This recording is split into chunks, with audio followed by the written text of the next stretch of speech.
會談到一啲單提到嘅關於人工智能代理嘅問題，咁所以我認為你將同人性機制同埋一啲人工智能驅動嘅機制分享經驗。以上嘅內容涵蓋咗當今網絡安全領域嘅好多有趣話題。唔該晒，多謝你，喬伊。大家下晝好，再次感謝 Joy、Nightwing 同埋 DWNIC 組織呢一次會議。今日能夠加入如此傑出嘅專家小組，我深感榮幸。再介紹一次，我叫梁亞力，我就係呢個小組入邊另一個亞歷山大。我個仔對亞歷山大大帝嘅歷史好有興趣，所以有時我會自稱做梁亞歷山大。咁我個仔呢，就可以分得清邊個 Alex 係邊個 Alex。我都喺阿卡米台灣辦公室做嘢。我係一個網絡安全架構師、網絡安全評估師同埋網絡安全顧問。除咗呢啲之外，我都係一個白帽嘅客。正如我頂帽嘅顏色所證明，用星球大戰嘅術語嚟講，我係屬於絕地武士嗰邊，所以我哋都係絕地武士，我唔係黑暗勢力嗰邊。所以我哋觀點會同在座其他出色嘅講者有少少唔同。我唔係淨係集中講 NIS2 本身嘅法律機制或者實施細節，我想探討一個更廣泛嘅問題。佢 AI 主導系統同自動化越嚟越普及嘅時代，所謂韌性其實係咩意思？因為當我哋 NIS2 嘅內容時，我唔只係見到一個報告框架咁簡單，我見到係一個認真嘅嘗試去提升我哋數碼社會嘅韌性，而呢個分別好重要啦。所以當我諗起呢兩樣嘢時候，有個比喻浮咗上心頭，就係同飛機機師有關。呢個就好似要求機師喺24小時內報告遇到氣流一樣。但係真正嘅工程問題係架飛機冇遇到氣流時仲穩唔穩定？你作為一個搭商業客機嘅乘客都會同意啦，係咪？不過講清楚先，你唔好誤會，事故報告係重要嘅，透明度重要，問責都重要。我唔係反對呢啲重要原則，我都覺得 NIS2 強調呢啲範疇係絕對正確。喺複雜嘅社會入邊，機構唔可以淨係隱瞞失敗。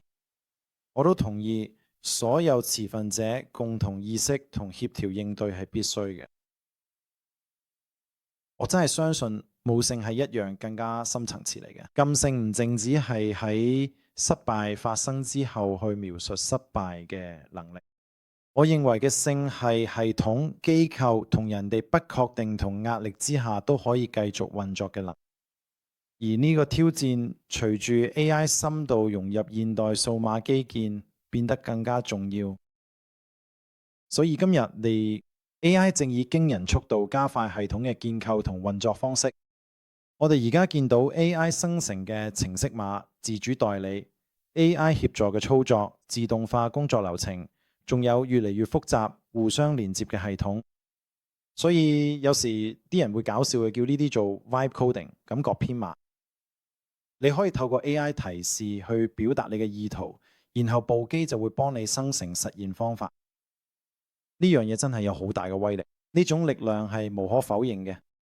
但係其實都潛藏住一啲風險，因為我哋可能唔只係將執行交俾 AI， 連學習本身都交咗出去。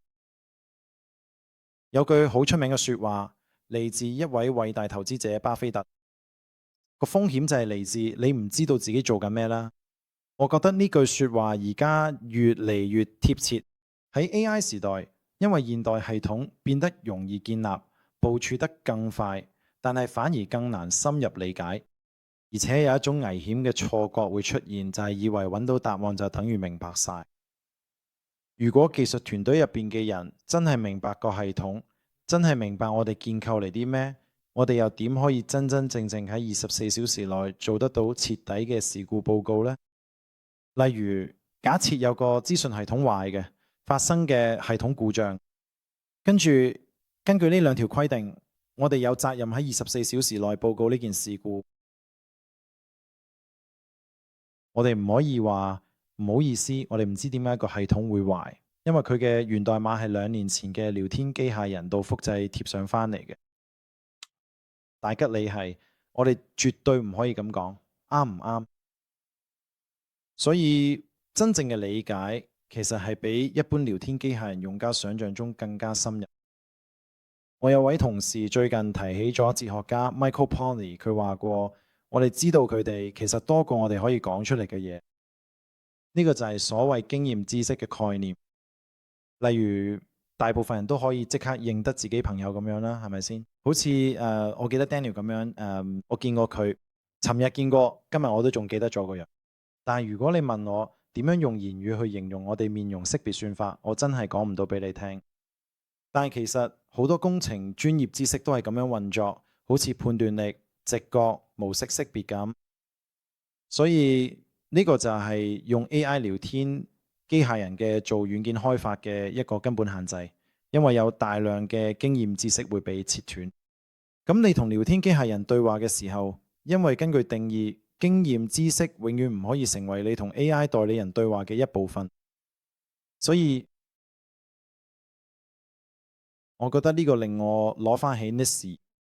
我覺得 NIST2 係一個好重要嘅問責框架，佢建立咗管治架構、報告紀律同埋管理責任同埋獎勵機制，為咗做好準備，應對下一次網絡安全事件，呢啲全部都好好，而且都係必須嘅。但係單靠問責，其實唔會自動令技術團隊有良好嘅學習文化。所以可能對機構嚟講，更深層嘅問題係，我哋唔單止要合規，仲要真係明白自己建緊或者操作緊嘅系統。呢啲內容其實就係 NIST 2.0框架背後，以及超越咗單純嘅性層面嘅深層哲學思考同核心理念之一。等我先喺呢度停一停，我覺得我嘅時間就到啦。多謝。我認為你確實等我哋對NIST嘅內容以及我哋可能覺得需要改進嘅一啲方面有咗一啲思考，補充填寫咗一啲空白處。我哋先聽下柏維爾嘅發言，然之後可以開放發言進行更多討論。你哋互相聽完之後，可能仲有一啲想詳細敘述嘅內容。唔該晒，柏維爾啊！大家好，我叫柏維爾，我嚟自遙遠嘅倫敦。我創立咗一間網絡安全公司，為電信行業提供軟件。首先能夠嚟到呢度，我感到非常榮幸啦。呢個亦都係一個同當地觀眾交流嘅絕佳機會。但係與此同時呢，咁亦都係向台灣所有人表達感謝嘅一種方式，感謝佢哋讓呢一切成為可能。對我嚟講，呢度係一個特別嘅地方，因為佢嘅設備、光學同高速 CPU、互聯網根本唔可能存在。而且如果你哋國家嘅努力，呢一切都唔會發生。多謝你。我諗集中講下 NIST 規範嘅技術層面。我哋同好多電信公司合作，主要係歐盟。不過我公司總共有46個國家嘅客戶，基本上遍佈全球各地，包括拉丁美洲、北美、歐洲、中東、東南亞同太平洋地區。而 NIST 呢套規範本身都幾有趣，因為佢係少數真係會試圖去規管互聯網運作方式嘅法規。喺業界入邊，其實係好罕見嘅。當我打開呢份規範文件嘅時候，我都幾驚喜。成份文件有71頁咁長，但係我發現入邊唔止講嘅抽象嘅安全審查或者報告概念，而係真係有提及技術術語嘅關鍵字，例如路由安全、DNS 安全。呢個係一個好重要嘅步驟，而且都係一大步。歐盟係全球領先制定法規嘅其中一個組織。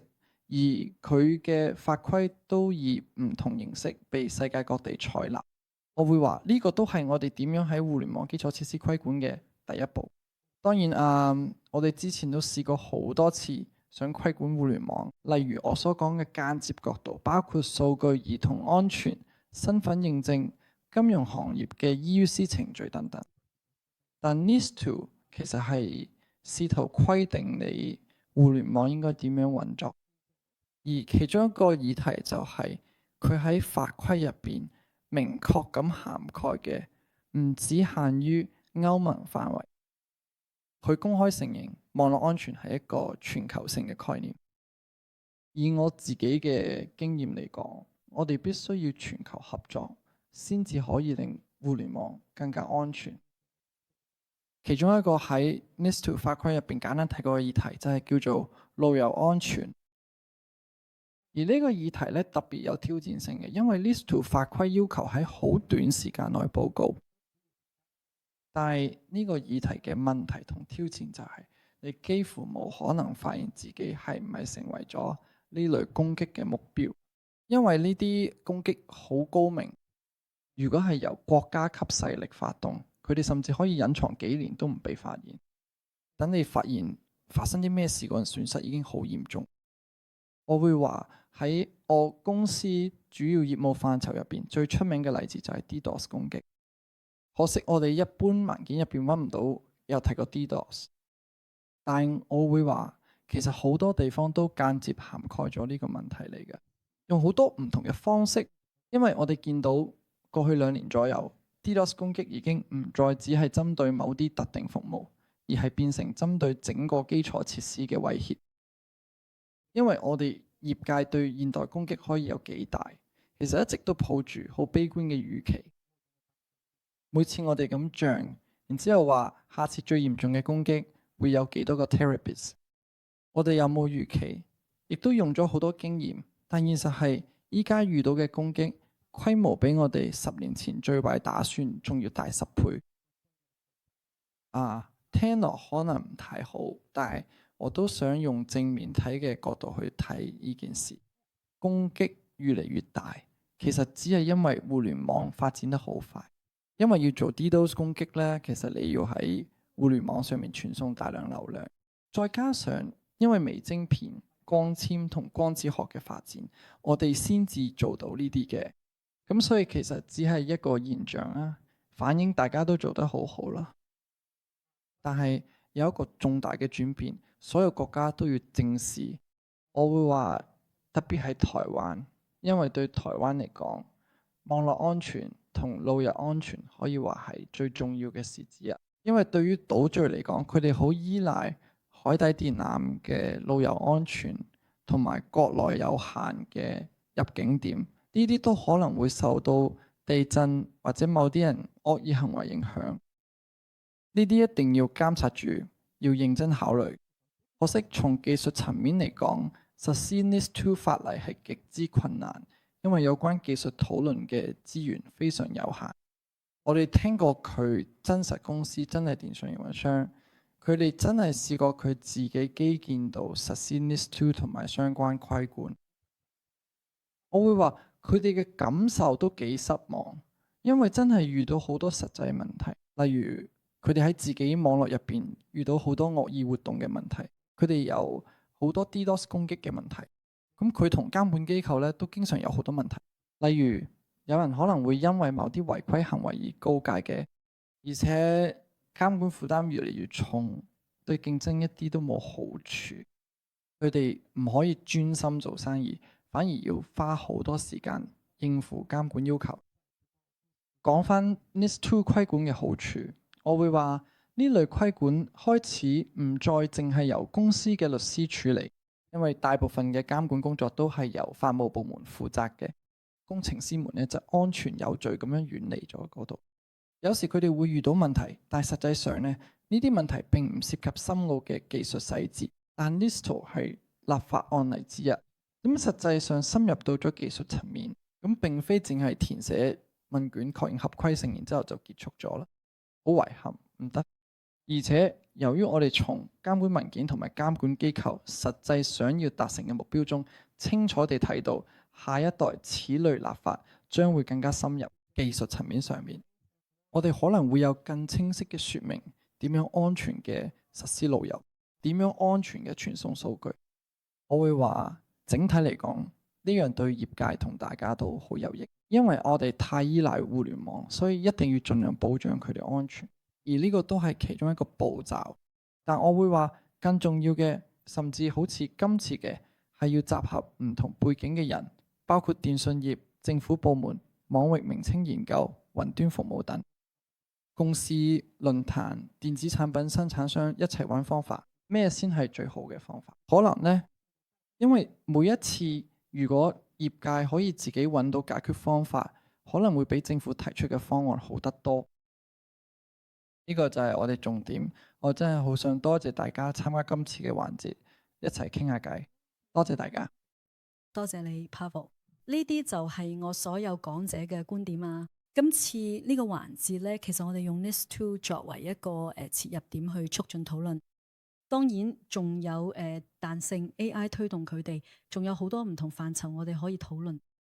我哋都知道咧，網絡安全唔淨止係技術層面嘅事，仲有合規管治，仲有你嘅生意。咁所以我想用最後幾分鐘請大家講下總結，或者係答一答我聽完你哋之後有冇一個問題啦。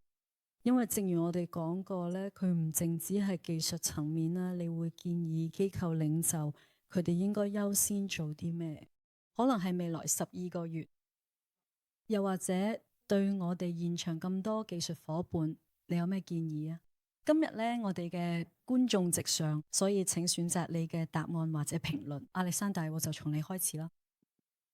好嘅，係嘅。正如你哋喺我嘅演講中睇到嘅咁樣，我嘅最後要講嘅係唔好等待誠實嘅人嚟跟進，你要預料到做好一切準備，咁樣一嚟，你就能夠比競爭對手擁有戰略優勢。咁所以如果你有需要，唔好猶豫，隨時聯絡 Alex 或者我，因為呢個都係我哋嘅目的。雖然我哋各自有唔同方式，我哋嘗試連結台灣生態圈同歐洲生態圈。咁所以呢個就係我最後想講嘅說話。咁我就接住呢個話題講落去，聯繫歐洲生態圈係好關鍵嘅。針對頭先各位所發表嘅演講內容，我都好想喺度簡單咁回應下，分享我對技術架構層面嘅理解。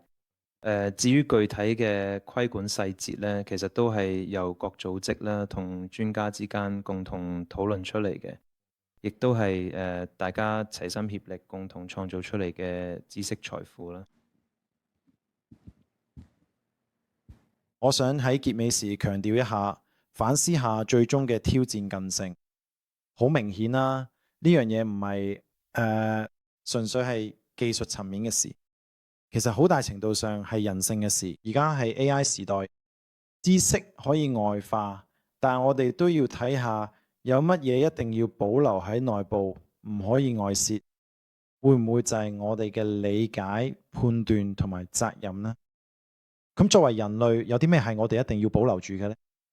作為一個人類團隊嘅一份子，所以悟性更深層嘅意義，可能唔只係喺風暴中生存落去，而係作為人類喺風暴中繼續學習。多謝大家。最後我想講句，純粹分享下我自己嘅睇法，就係我哋而家活咗一個好神奇嘅時代。我哋而家真係可以話係踏入咗下一個科技革命，而呢一種革命，我指嘅係人工智能革命，係人類歷史上發展得最快嘅其中一個。我哋經歷過好多次革命，例如我哋發明嘅蒸汽動力有冇電力呢？開始有工廠同埋製造業，但係佢哋嘅發生速度唔係好似而家嘅，只係2年時間。而家發展速度仲越嚟越快，而人工智能方面都有好多安全風險嘅。哲學上嚟講，其實都有好多風險嘅，因為我哋已經唔識得點樣去思考呢啲問題。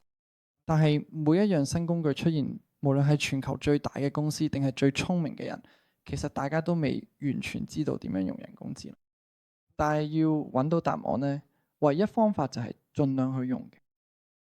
試下用唔同角度去揾方法，試下當佢係助手嘅用，試下當佢係老師，或者當佢係一個會質疑你所有決定嘅導師嘅用。